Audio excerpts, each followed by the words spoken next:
The transformation of the individual is not something that occurs magically overnight.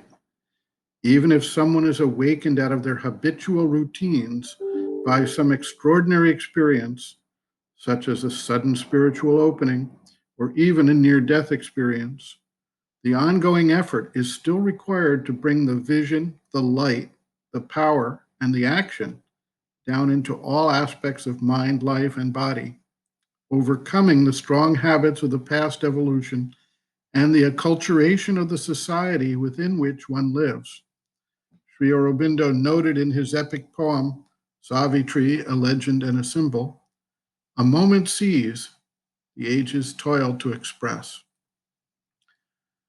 There must first be a shift of the standpoint from the surface personality to the inner being.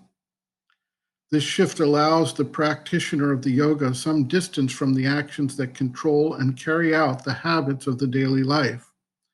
This allows the soul to express more clearly the deeper aspirations that propel the seeker forward in the yoga. As the changes take hold, there is more receptivity and clarity to tune the being towards the higher levels of knowledge and receive them into the being to carry out the needed transformations.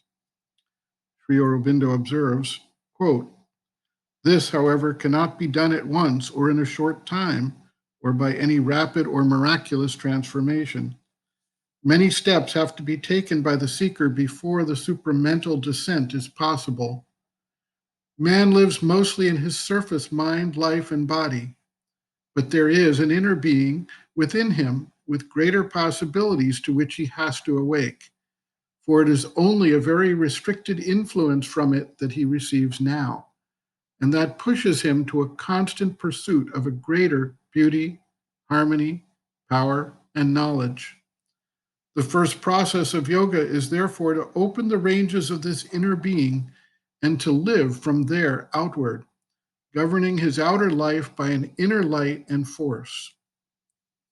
In doing so, he discovers in himself his true soul, which is not this outer mixture of mental, vital, and physical elements, but something of the reality behind them, a spark from the one divine fire.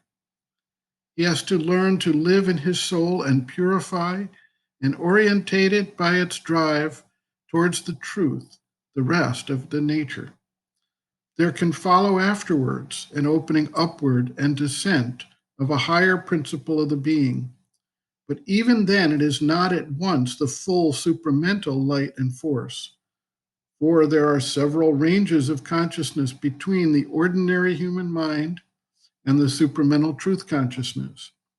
These intervening ranges have to be opened up and their power brought down into the mind, life, and body. Only afterwards can the full power of the truth consciousness work in the nature. The process of this self-discipline or sadhana is therefore long and difficult, but even a little of it is so much gained because it makes the ultimate release and perfection more possible." End quote. Reference, Sri Aurobindo, Integral Yoga, Sri Aurobindo's Teaching and Method of Practice, Introduction, pages 4 and 5.